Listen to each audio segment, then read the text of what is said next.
welcome you to Inovare.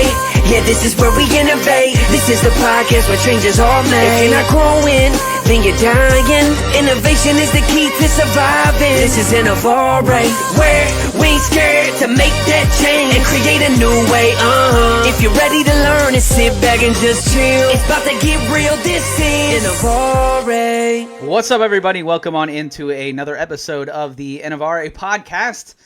I am Roy Edwards. Today, and most days, except on Halloween, when I'm Jack Skeleton. So today I have an old buddy on the show. His name, to me, is different than he would be to you, but I will go ahead and use his God-given Christian name. That is Nick Fuller. He studied sports psychology at West Virginia University.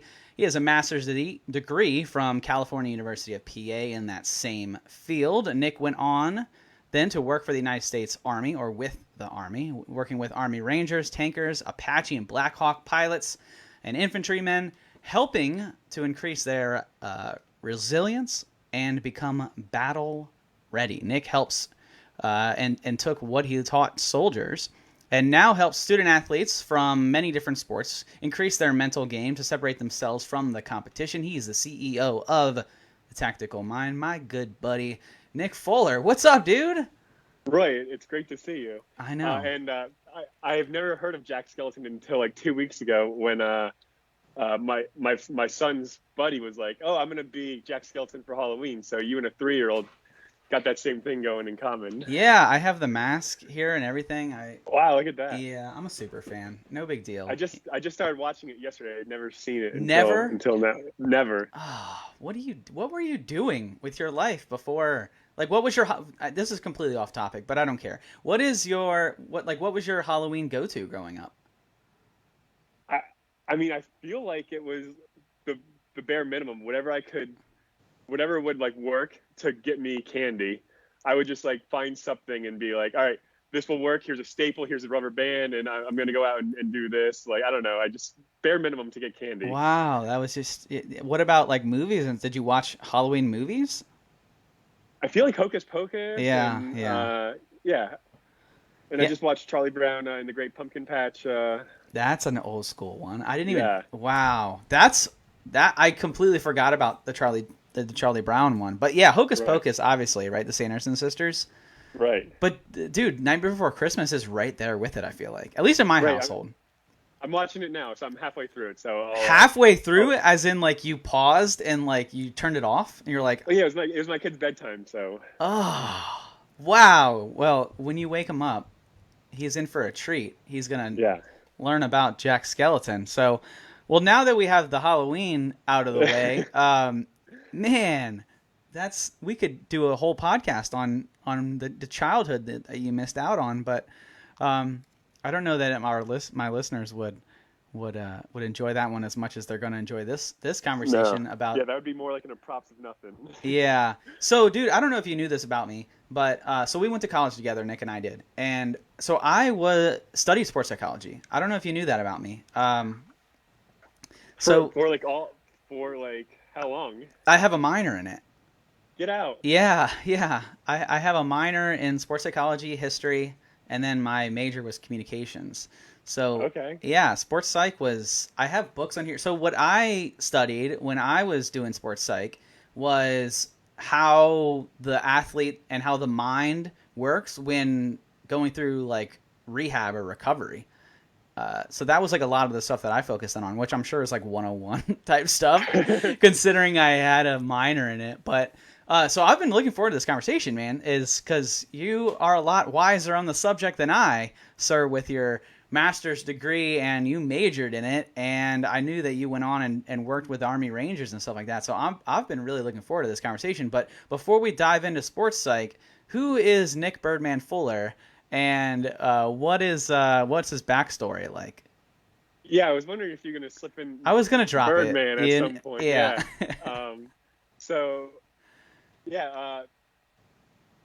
So I run the Tactical Mind, which is just helping athletes, like you talked about, conquering the mental game. And because if you talk to any athlete, you're like, oh, well, how important is the mental side of your game? You know, I would say minimum I'm going to hear it. Oh, it's at least 50% of your game, and it's sometimes a little bit harder to train. Like it's very easy to be like, oh, you got to go out there and be mentally tough and all that stuff. But and so it's easy for a coach to say, hey, go out there and be tough, be positive, be confident. But if you're the athlete and you're struggling with confidence, or you're struggling with being positive that day or whatever, it's a lot harder to actually do that stuff. And growing up, I struggled with a lot of those same things that I just talked about. Like for me, it was definitely confidence, and it was like, why is it that my confidence was here one day and then gone the next? And I would wake up and my confidence would be sky high, and I'd go out there, I'd feel great. And then nothing changed. And the next day I'd wake up and I'd be like looking under my bed, and I'd be like, where did that confidence go that I had? Right. And I was like, why did it just go away for no reason? And I wish I had known about sports psychology back then, because it would have just helped.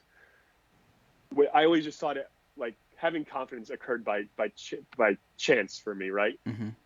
But I didn't know that there were things to actually have it happen by choice. And so I would have loved to know more about that growing up. And so that's kind of why I got into the sports psychology field to begin with, mainly to kind of, learn about myself and why I never lived up to my own potential. Yeah.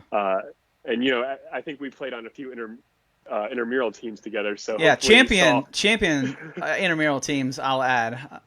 Yeah, so hopefully as I progressed in the sports psychology field, you might have seen some changes in myself. But and so I worked for the Army for the last 7 years, and when I say it, hey, I did sport and performance psychology for the Army, people often are like, what does that have to do with soldiers? Yeah. But really, what it comes down to is the soldiers view themselves as tactical athletes. Mm-hmm. The same things that you need from a mental and emotional component when you're up at the plate and it's a full count, or you're at the foul line, or whatever sport you're playing. Those same mental processes, so whether it be focus, whether it be mindfulness, whether it be your ability to have poise under pressure, whether it's to have confidence, or whether you need to be more aggressive in those situations. The soldiers need those exact same skills when they're overseas in a combat deployment environment. They need confidence. They need to be able to have poise. They need to be able to relax themselves. They need to be able to focus even after they've made a critical error, things of that nature. So I worked for the Army for 7 years, and then my wife and I moved up to Pennsylvania, and I started the Tactical Mind about 1.5 years ago, and just been trying to get that off and running. So what sports, I don't know that we've ever had this full conversation. Take a step back for me, one. Here, back up a little bit on the camera, though. I'm seeing just your eyeballs. There we go. Oh. There we go. Now I see your big, beautiful face. But we never really talked about what you played growing up. So, like, what type of sports did you play growing up? Right. So I dabbled. I played a bunch of different sports. I would say the sport that I played the longest and in high school was lacrosse. Yeah. And then I dabbled with some other sports here and there, but lacrosse was my main sport. And I think, didn't you play lacrosse? Yeah. I played for West Virginia. Yeah. No, you didn't. Yes, I did. Yeah, for the club. Yeah. For the club. Yeah. Yeah. So I played lacrosse. I was attack. I was on the X spot most of the time. Me too. And I vividly remember, like, if you were like, hey, Nick, why did you get into sports psych? I can recall the game where I was, the moment where I was like, oh my God, I need sports psychology in my life. It was like it was a district championship game. It was freezing cold out, and I had made one horrible pass, and then immediately following that horrible pass, I got passed the ball to me later on, like one play later, and I totally whiffed on it. And then my confidence was just like gone, and I was just like praying for the coach to take me out. And that was like, I still remember that game like so vividly, and I was like, man, I would do anything to go back there now with a little bit more with the mind you have now. And relive that game. But then I played volleyball from time to time, and I was pretty bad at that. I spent my nickname on the team was the tuna because I spent so much time in the net. That's a good one. Yeah. But no, I love playing volleyball still to this day. Whenever I can find a rec league, I go out there and play some volleyball. Yeah. Well, you're a tall guy. Right. Yeah. I'm like 5'10", so volleyball never really served me well. I could never jump high enough to get it, like do anything near the net. So it was never. Are you saying 5'10" with shoes on? I'm 5. No, so in college I wore boots. I wore those either Nike Boings. I don't know if you guys remember Nike Boings, but I wore Nike Boings to make myself taller. And then I wore Timberlands a lot to make myself taller. So I was always wearing shoes that had, so I'm 5'10", but if Tinder was around in college, I would have been 6 foot. So, I'm 5'10" though. So yeah, but I feel like everybody who's ever played a sport has those same games. Like I have games where we went to regionals. It's like one step before states in Virginia. And so like we went through the district tournament, made it onto the regional tournament, and we were up, and then our team fell apart. And it's just that thing that sticks in your mind to say, man, if I knew what I knew now, maybe it would have turned out differently, Or maybe certain things would have gone a different way. Maybe then, but in the grand scheme of things, I don't know. It's hard to look at the past with a future's mind, right? That whole revisionist history stuff. But through that, you've talked a lot about the mental strength through your own journey, right? And so that was sports in high school. And so you said that your I guess lack of mental strength or what you discovered to be certain times of lack of mental strength. So you knew going into college that you wanted to study the mind, or it became when you got in there and started taking general courses and looking around that this was it? Yeah, no, from day one, I was a sports psych major. That's awesome. Yeah. And yeah, it's a great point that you bring up. Like every single person has those games where they had a mental error, and there's not always, if you don't know about sports psychology, it's hard to sometimes put a name to what happened to you on the field or on the court. And what we know is all of these things are trainable. So whether it be your ability to have self-regulate your emotions, whether it be to be more self-aware and to tune into the negative thoughts that are clouding, like that are just so loud in your mind. It's trainable to quiet those thoughts. All this stuff is trainable when, you and I playing sports. I don't know how much we thought we could actually work on the mental game. Yeah. I think most of our coaches, I'm willing to bet even today, most of the coaches when you look at a practice, 99% of it is training the physical and technical side. Yeah. So I realized, and I remember when I first started to realize that my mind was, if I was going to make it in sports, and I'm not saying that I was some great athlete or anything like that, but I was a 4-year letter in high school and played I varsityed in fall sport on 2 different teams. So I played on the golf team and the football team my senior year at the same time. So I was a decent athlete, right? But the only reason why I was able to do any of that was because my mind. I'm 5'10". I was, I'm 165 pounds. I'm soaking wet. You know what I mean? Like I'm not this like huge brute of an athlete, but I was taught at a young age by my father, who my dad was a good athlete. So he played football at Ole Miss, and my little brother was actually a really good athlete too. He played college basketball. And so I was surrounded by athletes. But I used my mind as my biggest weapon. Like where other people would rely on their physical abilities, I would rely on my mind to say, okay, I can do this to try and, give myself an advantage, or I can do X, Y, or Z. And if I was having a bad mental game, then I wasn't just an average athlete. I was a terrible athlete. Mm-hmm. Like I would drop. So I definitely had games where I didn't do anything, and then I had other games where I would, light it up. And it was really because we would look at things and we'd say, okay, this person is better than me. How can I outsmart them? And once I can't outsmart them, then I'm screwed, right? And so what you're doing is you're taking the mental aspect and putting into people who either maybe they do or they don't have the physical ability already, but I assume that working hard. Somebody, I guess it's Emmett Smith, right, who said, hard work beats talent when talent doesn't work hard, right? But if we can teach talent to work hard and teach them the mental game, which that's where we get into like Army Rangers and stuff like that. Those guys are like physical freaks, right? And they train all the damn time. So for people who don't know, Army Rangers, and I'm gonna look like an idiot if I'm wrong, but Army Rangers are the equivalent of like the Navy SEALs, but for the Army, right? Yeah, more or less. They're like the special ops guys, right? Yeah, they're categorized in the special forces area. Yeah. And so those guys have to meet certain physical, right? They got to do like runs. Is there like physical things that they have to go through in order to become those ranks? Yeah, so that's definitely one component of it. You know, I think just to even become an Army Ranger, there's a 3-tiered school that you have to be able to pass every phase along the way. And yeah, it's definitely very physical. Yeah. But yeah, so like you said though, it's not just like the example I always give is, you know how in college football they do the star ranking. It's you're 3-star recruit, 4-star recruit, 5-star recruit.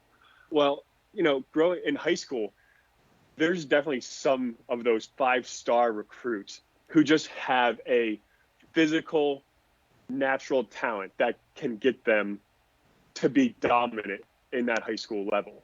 But then what happens when an athlete goes to an Alabama or an Ole Miss or whatever, and all of a sudden all of the players around them and all of the players that are playing against have those same physical skills. Right. They have those same genetic gifts that you were born with. Like, well, you're going to see the people who have mental toughness and can harness mental and emotional strength, they're going to succeed. And we see it every time, every season. There's 4- and 5-star recruits who get less and less playing time as the season goes on, and then eventually they transfer out, and their career plateaus. Well, why is it? Well, their physical skills, they relied on those for so long.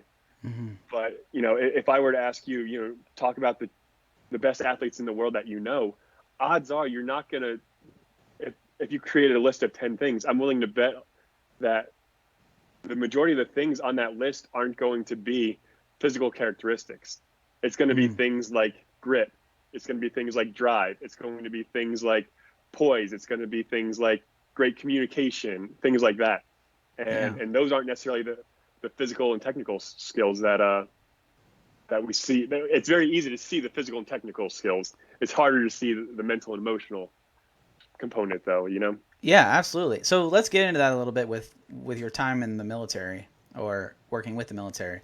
And so when you were working with these guys who are, I mean, that's what they do, right? It's not like they go home at 5 and, wake up the next day and they're like, hey, what do we want to do today? You know, that's a lifestyle, right? I mean, they eat, sleep, breathe that stuff, and they're there. They don't go home a lot of the time if you're talking about if they're overseas or at camp or whatever, right? So what are some of the things that you took? Obviously you studied this and you have PhD and you know, you had read about it, but what were some of the things that you took and learned from your time and working with the military? Great question. And so first and foremost, they do not work a 9 to 5, right? Which is, and like I give, now that I have kids of my own too, like I give military spouses so much credit. Like if you don't have kids, I don't feel like you understand how much work that they have to put in, like, especially when they go overseas for 9 months. Like I cannot imagine if my spouse left me for 9 months with 2 kids. Like, so I give them a ton of credit. But so yeah, let's more along the lines of like, what have I learned or what have I picked up and what traits have they used?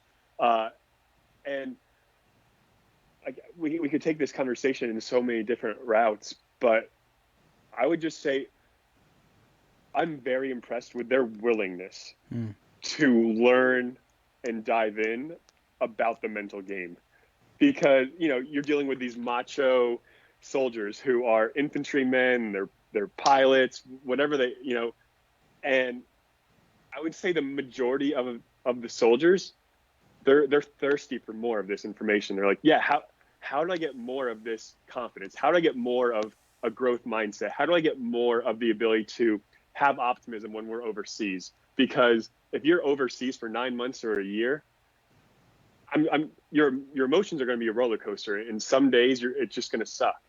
Some days are going to be better than others. So how do you develop more optimism over the course of 12 months?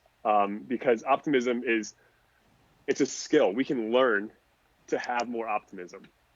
And so just their willingness to dive into these skills, resilience training and mental toughness, and just there's this, anytime I go into a class, there's always a stigma where they're like, all right, here comes the sunshine and rainbows and unicorns. And within a few minutes, they're like, okay, this guy knows his stuff. This is not about just group hugs. And I think in COVID, I think group hugs are definitely frowned upon nowadays. But yeah, no more group hugs, right? No, right. So, but their willingness to dive in and know that the next frontier of elite soldiers, elite athletes is the mind.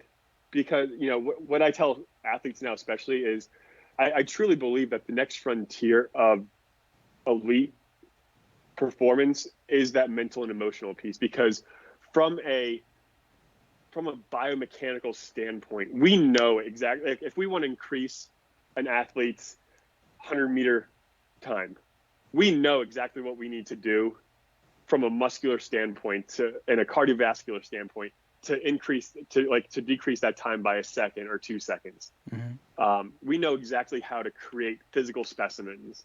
And so again, what happens if everybody has the same access to the best training in the world? Well, the next frontier is going to be that mental and emotional piece. And I think that works not only for athletes, but that's definitely true for soldiers. And I think that's also very true for the corporate side as well. So when you say that you went into a room and so how do you open up to a room full of soldiers when they do think that, okay, here comes the guy who it tells me that I need to work on tapping into my emotional skills? How do you open up a room full of guys that are trained to kill? Like that, a lot of infantrymen, that's what they do. They're dropped behind the lines and they seek out the enemy and eliminate it, right? So right. How do you, and a lot of them are told to put their emotions aside, that, there's a lot of different sayings in the military that I won't repeat, but that are talk about the emotional side and how to get it out of your head. And, but how do you tap into that to say you do need your emotional side? Like, how do you capture that audience to start out with? Yeah. I mean, and first, that's a myth to say like, hey, I'm going to be void of emotions. I'm going to get rid of my emotions. Nobody can do that. Like, yeah. You're not, if you don't have emotions, you're not human. You're a robot. Right. So it's like, yeah, you're going to experience anger, whether you're overseas or whether you're on a basketball court. Anger is going to come up. Frustration is going to come up. Stress and anxiety is going to come up. Pride's going to come up.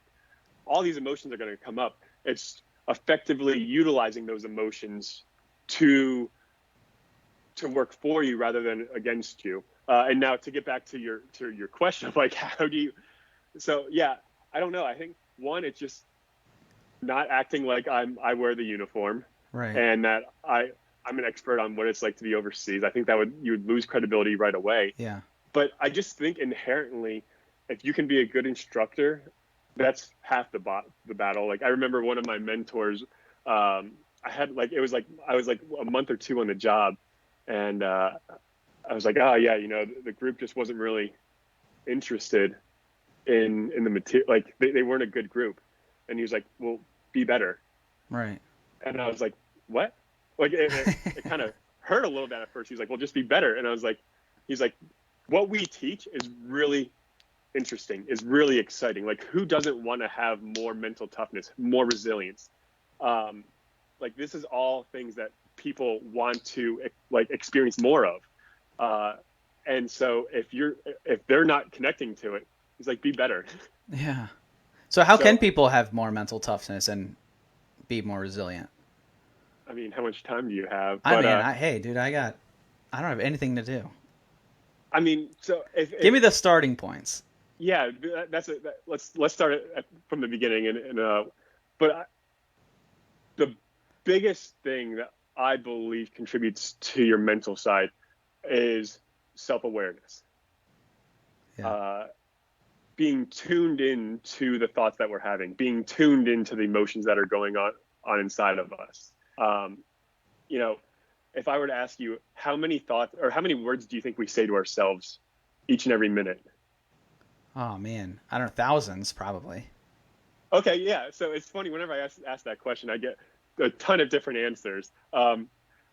Rarely do I hear thousands, but so that's good though. Like, so that's kind of getting at the point of, yes, we think to ourselves a lot. Yeah. What the research shows is we think on average 300 to 700 words per minute. Oh, and wow. as we get under pressure or in an intense situation, that number goes up. And then my follow-up question would be, like, of those, like, let's just call it maybe 500 words per minute. Mm-hmm. What percent would you say that you are aware of those thoughts? Oh man, 10%, I'll say. Yeah, like that's typically what I find. And even for me, I would say I work on this stuff every single day, and I would say I'm probably at 10 to 20% on a good day, maybe a little bit higher. Mm-hmm. But so what's that mean? 90% of the time, you're just being pulled by your thoughts this way or that way, whether it's productive or it's counterproductive for you in those moments, whether it's positive or negative for you in those moments. And so it's very hard to become a master of your own mind if you're not even aware of what's going on up here. And the problem with that is we might be having thoughts and they're controlling our confidence, they're controlling our motivation, they're controlling how stressed we are. But we're not even aware that we're having those thoughts. Yeah. But they're happening and they're having an impact on our performance. And so how do we change those thoughts? Or can we? So great question. It's hard, right? And let's just go with a basic example. You're in the DC area, and Yeah. I'm sure you drive every now and then, and there's some not so good drivers. It's the best traffic in the world, babe. Yeah. So let's say you're cruising the left lane, and somebody just swerves right into your lane, Yeah. and no turn signal, and you have to slam on your brakes. Those Maryland drivers. What's the first thought that comes to your mind? Like, you need to learn how to, like, Right. There's probably expletives. I don't know if if you have an E. I don't know. Depends if the kids are in the car, right? On how Right. how many expletives I release. Right. And so I'm not going to say what, probably will come out because I don't know what censorship you have on the podcast. But, that I would say that first thought is very hard to control. Yeah. Like, that's an automatic response. But I would say that we do have more power and more control in maybe that second, third, fourth thought. And so when I worked with soldiers, when I worked with athletes, or when I work with athletes now, I think there's a lot of magic in being able to recognize and tap into your thinking, and to tap into that second, third thought. Because if it's counterproductive for you in that nature, hey, the quicker I can turn off that negative thinking, the quicker I can get my head back in the game. And so are there tactics to do that? Like, so for instance, as I've gotten older, I still play sports, right? I still play intramural. It's like pickup stuff, right? And so I don't know if it's because I'm older now, or I'm more in touch with, like, emotions, I guess, as an adult. But I get anxiety now when I'm playing sports, right? And I don't know if I'm dehydrated or what, and so I ground myself. So I'll look for all the five senses, right? I'll say something I can see, something I can smell, something I can, etc., right? So are there ways that you teach to get people away from that initial reaction that gets them back grounded into what it is that's going on? Yeah. And I love that you talked about grounding. This is, like, I think where your sports psych minor comes back into play. And, I got more buzzwords for you, buddy. I'm sure you know about flow state, right? I was about to say flow. Yep. I had a buddy who worked with snipers, and he actually taught that grounding technique that you just used, because what does that do? That gets you out of your head. Mm-hmm. And whether you're thinking about the pressures of hitting the shot, or you're bored because you're often out there for hours at a time. So how do you bring yourself back to the right here, right now, the present moment? Well, you can ground yourself by saying, this is 3 things that I hear right now, 3 things that I see right now, 3 things that I can feel right now. And that just grounds you and gets you out of your head in that moment. Every athlete and every soldier is different. I'll just talk about athletes at the current moment, though. But one of the things that we have almost sometimes like a greatest hit in our minds. So if we make a mistake, my mind will immediately go to like, you don't belong out here. Mm-hmm. Your coaches think that you're a failure. And it's recognizing them, like trying to first get them to be aware of what is on that greatest hit soundtrack. What does it sound like when I go negative on myself? And then if we can be aware of, hey, I'm having these negative thoughts are coming about, then we can do something to interrupt that thinking. We can do something to maybe replace that thinking, or, there's several different techniques. And it's hard because, I always give this analogy. So Emily, Emily, your wife, she's my wife, who, also went to West Virginia, and she's in the medical field. And if she's in the operating room and the patient's blood pressure starts decreasing, she knows that she can give 50 cc's of this drug to bring the blood pressure back up. Mm-hmm. But when we're talking about psychology in the mind, it's very hard. Like, I can't give Roy Edwards 50 cc's of optimism, right, and then all of a sudden you're ready to go out and be great on the field again. Like, there's one technique that works for you. There's another technique that works for another person. It's a lot of trial and error, but the first thing that I think would work for any single person is finding out being more in tune to your thoughts. And because our thoughts then make up our beliefs about ourselves. And so that's a little bit harder to change.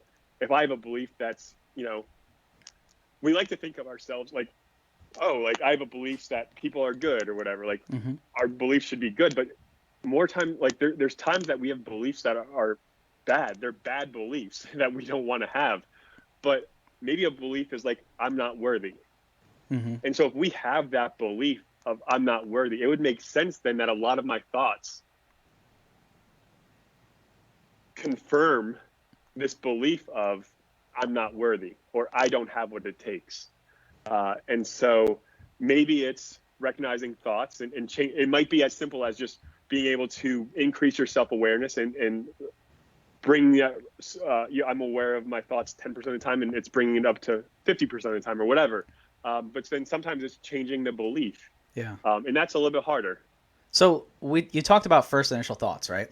And so mm-hmm, I want to get your opinion on this because I don't have the degree. I have the 101 background, right? So I can throw the buzzwords out at you, but when it gets into this type of stuff, when it gets to the second, third types thoughts, I wanted to ask you this, is that you have differing opinions that I've heard, is you have to let yourself be upset, right? Something has happened. It's okay to be upset, but for how long is it okay to get upset? Like how like, are you allowed to like be upset for 5 minutes and then you have to turn it off? Is that healthy? Or is it more healthy to cry it out? Like how do you balance healthy with managing your emotions versus getting back into reality or grounding yourself? Yeah.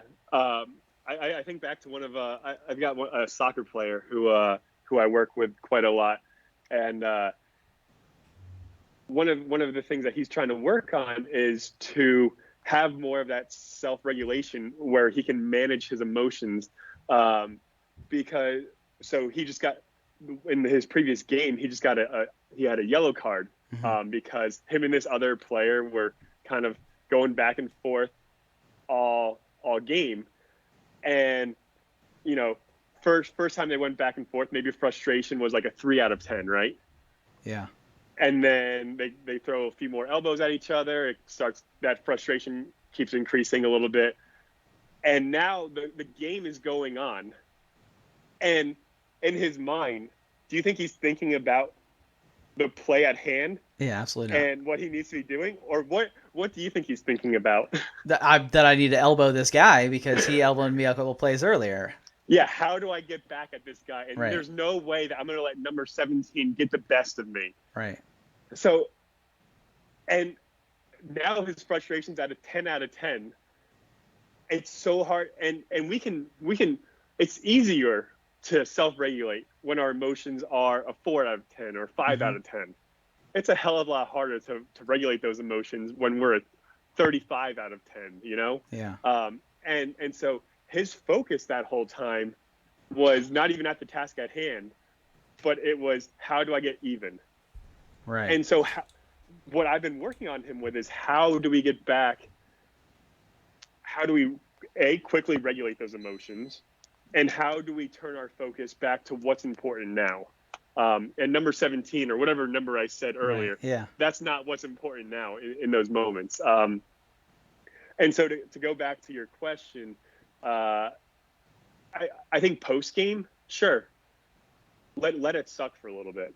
Mm-hmm. Learn from it. And how do you handle failures and setbacks?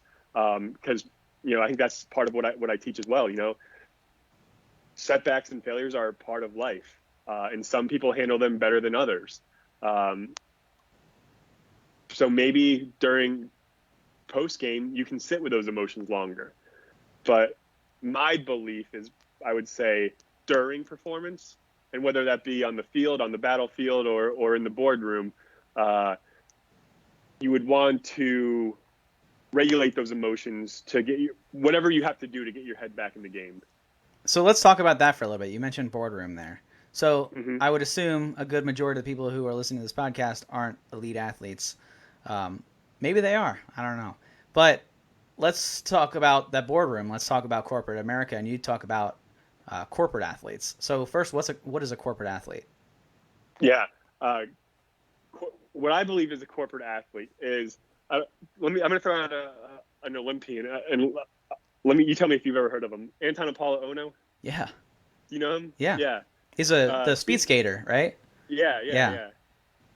I was listening to a podcast that he was on, and he was saying, so he retired from speed skating, maybe at the last Olympics, I think, and now he went to Dancing with the Stars, but then he does a lot of VC stuff, and he was just talking about how former elite athletes have really found success transferring over to the business world.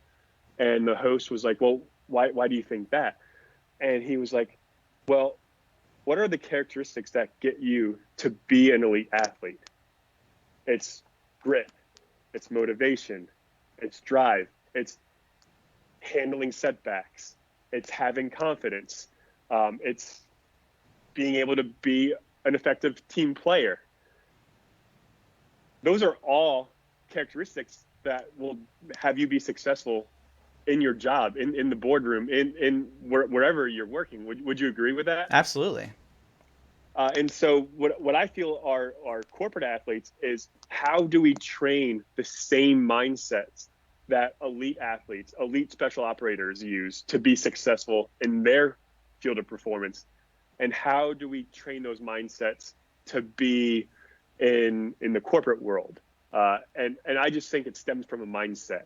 And how do you handle, I keep going back to setbacks, because I think any job that you have, you're going to face adversity, you're going to face setbacks. Right. And how do you handle that? How do you view effort?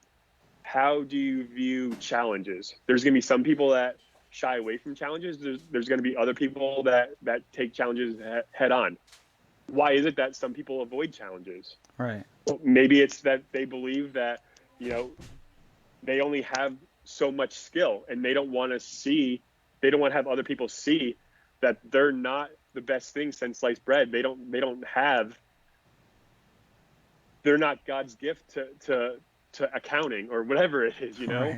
Right. And so they avoid challenges, and maybe they hear feedback and they're that person that shakes their head north and south, you know, and they're just waiting for you to shut up because they don't care about the feedback. And then there's other people that dive into the feedback. And so it starts with the mindset, I think, and then everything, we can talk about everything else. Cause I think if you're delivering a speech to the COO and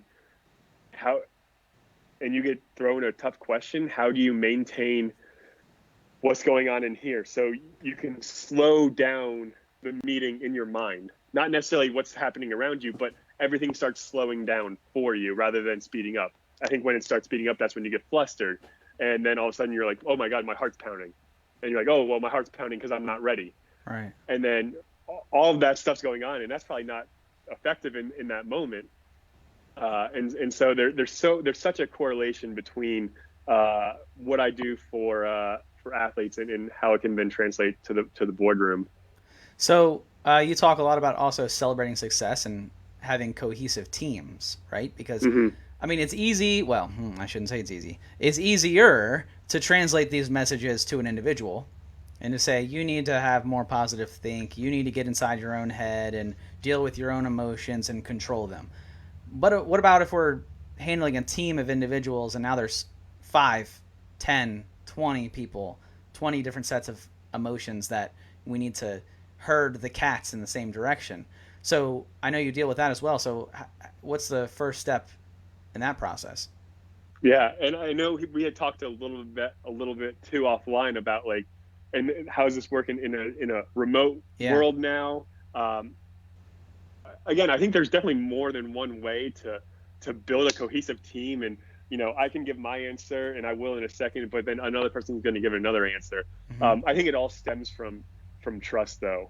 That's the first ingredient. Is if I don't have trust in the organization, in my leadership team, well, then odds are I'm not going to feel willing to take risks, because if I fail at that risk, you're going to judge me. You're going to criticize me. You're going to think that I don't belong here. And so I really think it stems from trust. And then you're allowed to argue your ideas and take risks and everything else.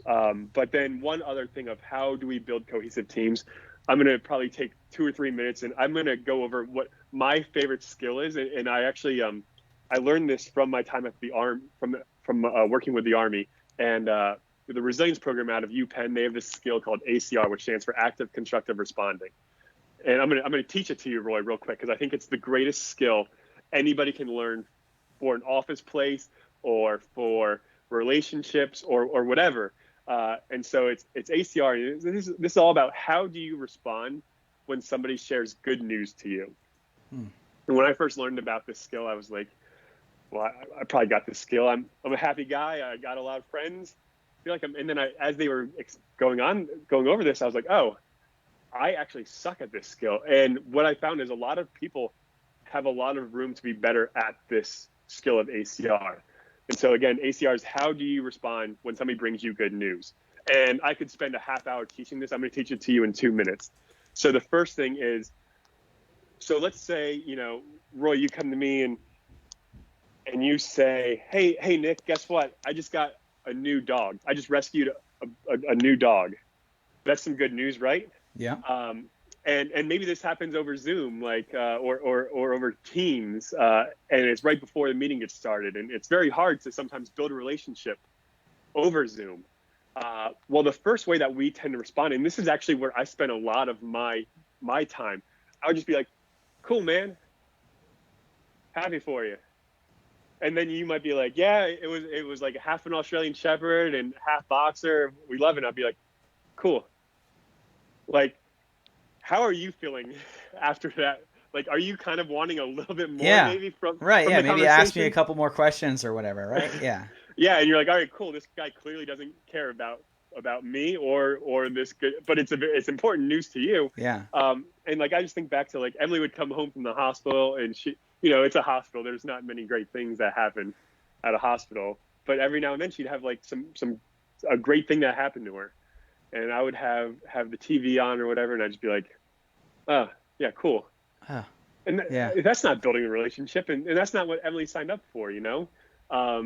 And so that's passive constructive responding. Like, we're giving them a little bit of love, but not a lot. So then the next one is you're like, hey, Nick, guess what? I just rescued a dog. And then I go, well, you know what? I was just watching Tiger King, and it inspired me to get a tiger. Like, I don't know why I gave a country draw when I said that right. too. I don't know, but you've been living in Georgia for too long. Yeah, apparently. And that's like one-upping like your good news. Right. And that's not going to build it, because like you were really excited to share your good news, and I just hijacked your good news to one-up you. And nobody ever loves talking to the one-upper. And so that's another way that we can respond to somebody's good news. There's another one that we can do, which is you bring a negative focus to their good news. So you're like, hey, I just rescued a dog. And I say, well, Roy, don't you have like 4 kids?